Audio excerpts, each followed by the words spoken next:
Bonsoir à toutes et à tous et bienvenue à l'émission inaugurale de Radio Germaine en partenariat avec La Péniche, ici au Zazou. Nous sommes le samedi 28 août, il est 19h30 et la soirée peut commencer. Je suis en compagnie de Gabriel pour ce début d'émission. Bonsoir Gabriel. Bonsoir Luna. Ce soir on interviewe des représentants d'associations, de médias étudiants et de syndicats de Sciences Po pour lancer cette année universitaire qui débute lundi pour de bon ici à Sciences Po Paris. Et c'est parti. Radio Germaine.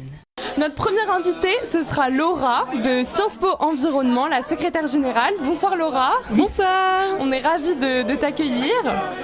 Est-ce que tu pourrais nous parler un peu de ce que Sciences Po Environnement a fait l'an dernier en termes d'événements, tout ça, d'engagement? Alors là, tu nous tires directement une balle en plein cœur. C'est vrai que c'était l'année la plus compliquée, mais malgré les difficultés de l'année Covid, Sciences Po Environnement a réussi quand même à maintenir pas mal d'événements. Bon, on va être honnête, pas mal d'événements en ligne. On a eu des ateliers débats sur l'éco-anxiété, j'en ai tenu un d'ailleurs. On a eu pas mal de DIY, pareil, c'était en ligne. Il y avait les rendez-vous du vendredi soir broderie, c'était juste excellent. Donc franchement, on a fait quand même pas mal de trucs et même des trucs en présentiel, hein. Les balades urbaines, on a réussi à faire visiter des quartiers écolos de Paris à certaines personnes en faisant des petits voyages. Le pôle, des petites balades, pardon. Le pôle conférence a même réussi à faire des conférences. On a maintenu les fontaines à eau, juste peut-être le potager. Bon, on va pas parler des choses qui n'ont pas été réussies, mais c'est vrai que c'était une année qui était assez compliquée au niveau des événements, mais on a quand même réussi à faire ce qu'on voulait. Super. Et du coup, vous avez des projets là pour cette année? Vous avez déjà discuté de ce que vous aviez prévu? Mais ouais, alors on a plein de projets. Déjà, là, il y a la rentrée climat, je sais pas si vous en avez entendu parler, mais message à tous, si vous êtes intéressés par la rentrée climat, n'hésitez pas à contacter Sciences Po Environnement ou pour donner un coup de main. Donc il va y avoir pas mal d'événements, et pas forcément qu'avec Sciences Po Environnement en rapport avec l'écologie, des ateliers cuisine, une balade urbaine, des ateliers do it yourself, des ateliers de réparation de vélos. Donc en fait, il va y avoir pas mal de choses. La rentrée de climat, ça va être un gros truc. En plus, il va y avoir aussi des fresques pour le climat. Pas mal d'ateliers pédagogiques. Donc ouais, en plus l'équipe cette année est extrêmement dynamique. On s'est déjà rencontré avec tous les responsables de pôle. On a envie de faire plein de choses différentes. Donc ouais, je sens que ça va être très dynamique et qu'on va réussir à faire pas mal de choses. Donc on peut suivre tout ça sur Facebook, j'imagine. Oui, bien sûr, sur Facebook, sur Instagram. Donc n'hésitez pas à jeter des coups d'œil. Et du coup l'an dernier vous avez organisé une soirée avec Sciences Piste Cyclable, me semble-t-il. et du coup est-ce que vous avez organisé d'autres événements avec eux, avec d'autres associations qui parlent d'environnement à Paris? Est-ce qu'il y a des choses prévues cette année? Oui, alors franchement, ça c'est vraiment un point de Sciences Po Environnement qui fait que j'espère vous donnera envie de rejoindre l'asso. C'est que c'est une asso qui franchement a envie de faire avec les autres. Par exemple, juste le fait là qu'on puisse parler avec Radio Germaine, on était tous il faut qu'on trouve quelqu'un qui ait envie de parler, parce qu'on a envie de travailler avec les autres associations. L'année dernière, on avait fait une balade urbaine, une sorte de balade dans Paris avec Sciences Po Cyclable. Donc ouais, notre but c'est vraiment de travailler en partenariat avec les assos. Par exemple, pour reprendre l'exemple de Radio Germaine, l'année dernière, j'avais animé le podcast Allô la Terre, ici la soupe de Sciences Po Environnement, et Radio Germaine plusieurs fois a bien voulu nous prêter ses locaux. Et en fait, c'est cette entraide et tout que je trouve super entre les assos, et qu'on reste pas juste Radio Germaine d'un côté, juste Sciences Po Environnement d'un côté et de l'autre côté, et qu'en fait on fasse tout dans notre coin. Donc ouais, non, c'est ça aussi qui est cool. Et toi du coup Laura, t'es déjà quelqu'un de très engagé. Tu nous parlais tout à l'heure d'un voyage de 2 mois sur un bateau. Est-ce que tu peux nous en dire un peu plus? Ok, fun fact, je suis partie 2 mois sur un bateau avec Wings of the Ocean. Donc j'ai dormi sur ce même bateau, sur une couchette qui faisait 1 mètre de long. C'était très compliqué pour moi. Et on a ramassé des déchets plastiques sur les plages du littoral. Et c'était vraiment une expérience fabuleuse, autant sur le plan écologique, parce que à la fois on se rend compte de l'horreur que c'est le plastique dans l'océan et les déchets. Et donc on devient un peu fataliste à ce moment-là, mais ça nous donne pas envie d'arrêter d'agir pour autant, parce qu'en fait on va vivre dans un équipage. Et c'est magique les moments qu'on partage à ce moment-là. On se rend compte la puissance du social, la force du social en fait, qui nous aide à faire des choses et à se bouger pour l'environnement. Donc j'espère que vous voudrez aussi faire quelque chose pour l'environnement. Par où est-ce que tu as eu l'opportunité de faire ce voyage Est-ce que c'était beaucoup de Français, d'étrangers? Est-ce que tu... Alors, je sais que ça fait très comme, mais c'est la vérité. C'est-à-dire qu'à un moment, je me dis, bon, qu'est-ce que j'ai envie de faire? Moi, je viens de Bretagne, j'ai envie de travailler dans l'environnement, dans l'océan. Voilà, c'est ce que je me suis dit à l'origine. Puis après, je me suis dit, bon, pour trouver ce stage, comment je vais faire? Je vais demander dans l'association Environnement dont je fais partie l'année dernière. J'étais déjà dans Sciences Po Environnement l'année dernière. Donc, je demande aux gens autour de moi. Je laisse un message à quelques personnes. Ouais, t'aurais pas une idée d'assaut? Puis alors, il y a Emma, d'ailleurs, Emma qui est là, qui est à la péniche aussi, qui était la responsable Pôle vie étudiante de Sciences Po Environnement, qui me dit ouais, j'ai entendu parler d'une association avec un bateau et je sais pas trop ce que c'est et tout, faut que tu te renseignes, quelqu'un a fait ça. Je me suis renseignée, j'ai trouvé, j'ai appelé, 3 semaines plus tard on m'a rappelé, on m'a dit il y a une place, tu veux y aller? J'ai dit ouais. On sait que l'écologie politique c'est un sujet important aujourd'hui. Est-ce qu'il y a un courant de l'écologie en particulier que vous représentez, ou est-ce que vous êtes ouvert à toutes les sensibilités à Sciences Po Environnement? Ok, alors je parle au nom de Sciences Po Environnement et on est complètement apartisan. Ça ne veut pas dire pour autant qu'on est apolitique, c'est-à-dire qu'on ne doit pas se relier à un syndicat ni à un parti politique, donc je ne peux pas dire que Sciences Po Environnement est relié à un syndicat ou un parti. Pour autant, on a des idées politiques et on va les défendre, c'est-à-dire que par exemple on a été férocement contre la loi climat l'année dernière, on va encore se battre pour éviter que des lois comme ça ne passent au gouvernement, et puis on va essayer de promouvoir justement l'écologie d'un point de vue politique sans se rallier à aucun parti. Merci beaucoup pour ton intervention. Merci à vous. Et puis à bientôt. À bientôt Laura. Alors, pour la suite, on reçoit maintenant Anouk et Isée. Donc Anouk, la secrétaire générale, et Isée, la présidente de l'association Cheer Up. Donc elles vont nous en dire un peu plus. Déjà, est-ce que vous pouvez expliquer le but de cette association, ce qu'elle défend? Oui, pas de souci. Alors Cheer Up, c'est une association, enfin c'est une fédération à la base, et donc nous on a une branche à Sciences Po. Le but c'est se battre pour son projet, c'est se battre contre son cancer. Donc on intervient à l'Institut Curie, nous, pour accompagner les jeunes adolescents, jeunes adultes, donc une branche de 15-25 ans. Donc de personnes qui sont atteintes de cancer. On aide, donc on leur rend visite, des visites individuelles où juste on parle, on se rencontre, on les fait sourire, enfin on essaye, on fait passer le temps, et en contrepartie on essaye aussi de réaliser leurs projets. Ça peut être des vœux assez grandioses, un saut en parachute, ça peut être la création d'une entreprise, ça peut être la création d'une gamme capillaire, mais aussi des projets. Récemment, on a eu un petit projet qui est juste un enfant, enfin un jeune qui nous dit moi je rêve d'être un technicien informatique, donc aidez-moi à savoir comment faire. Donc voilà, interviewer quelqu'un qui est technicien informatique, etc. Et également, en dehors de ça, on fait toute une prévention contre le cancer. On fait des events, des choses comme ça, pour essayer de récolter des fonds et de prévenir contre tous les types de cancers. Donc là, tous les exemples que tu as donnés, tu faisais déjà partie de l'association l'an dernier, c'est oui. Ça? Donc tous les exemples que tu as donnés, tu les as vécus et tout ça? Pas tous, parce que l'année dernière, évidemment, il y a eu la pandémie, donc les visites à l'hôpital étaient interdites. Là, on a commencé jeudi dernier la première, on a repris au bout d'un an. Donc ça fait du bien de reprendre. Donc là, un petit projet qu'on a fait dès cette semaine, c'est le technicien informatique. Mais après, c'est des projets plus anciens, et les produits de gamme capillaire, c'est actuellement en cours de projet, de préparation, etc.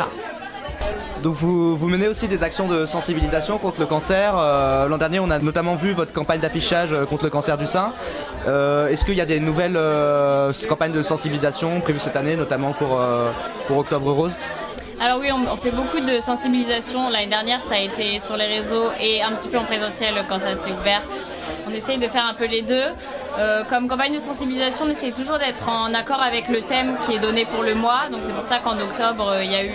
parce que en fait, chaque mois, souvent, est associé à un type de cancer, et donc on essaye de mettre l'accent dessus.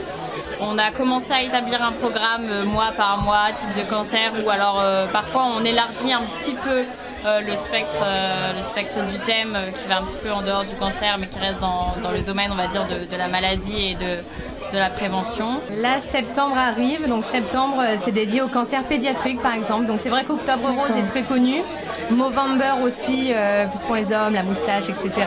Ça on connaît un peu plus, ça se démocratise et ça tend à se connaître.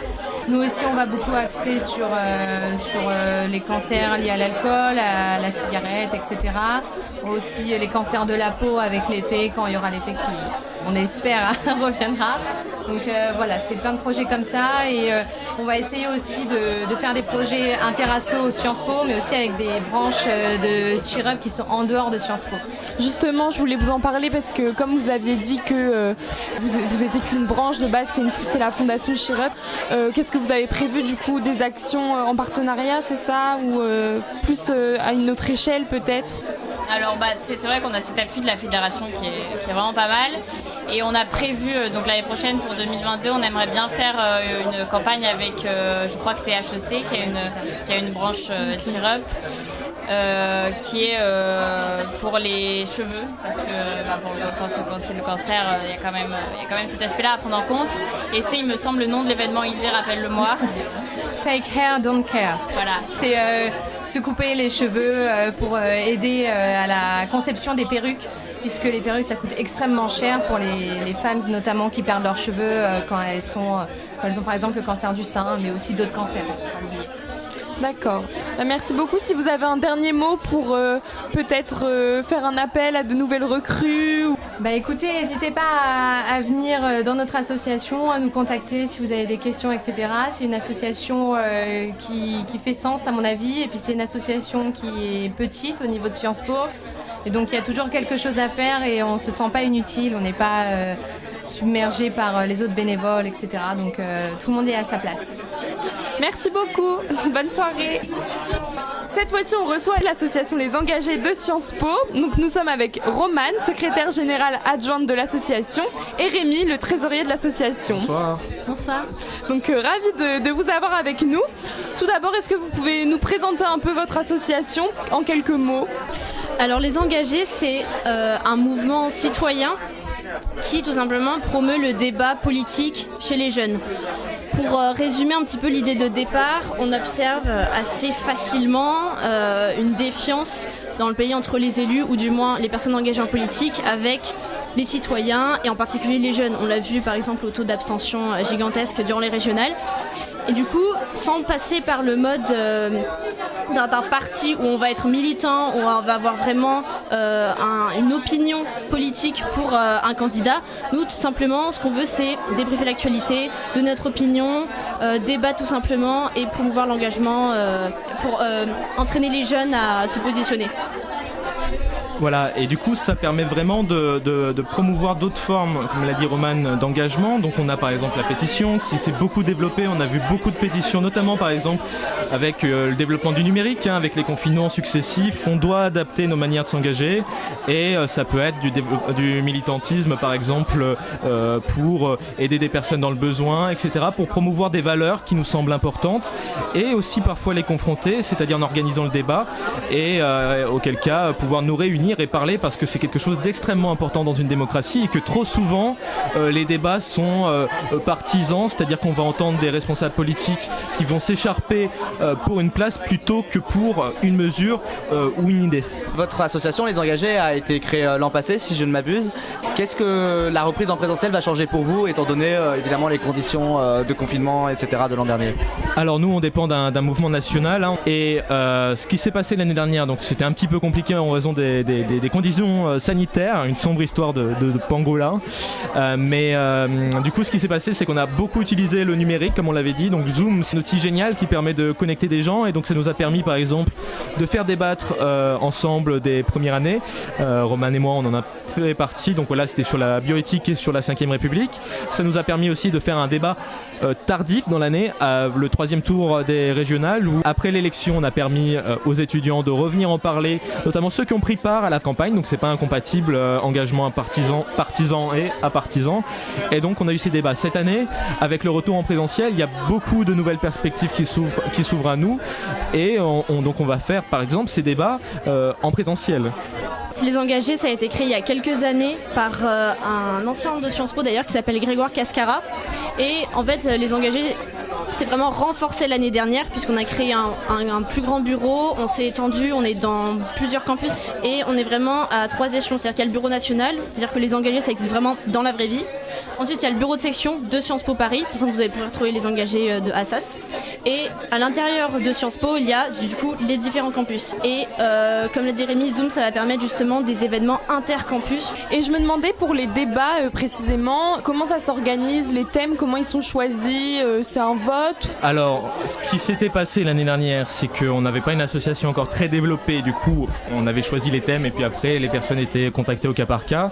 Pour cette année, ce qui va se passer, c'est que pour les différents débats, en termes de thèmes, va y avoir une concertation interne, c'est-à-dire qu'on va vraiment et même demander à des gens de Sciences Po qu'est-ce qui vous intéresse, etc. Il va y avoir une sélection. La moins arbitraire possible, mais bon, on peut pas non plus faire du tirage au sort parce que l'intérêt c'est qu'il y ait de l'intérêt. Pour ce qui est du choix des personnes, là on va être beaucoup plus transparent que ce qui a été fait. On va avoir des candidatures ouvertes. Ce qui va se faire, c'est des débats par promotion, deuxième année, première année, pourquoi pas master. Les gens vont candidater et nous, va y avoir un tirage au sort. Et donc là on passe également un message, si vous êtes première année, si vous êtes deuxième année, n'hésitez pas, on attend que vous pour débattre sur des thématiques qui vont bientôt être publiées sur les réseaux sociaux. Donc il n'y a pas du tout de sélection sur des critères de qualité oratoire par exemple à avoir pour les débats ou...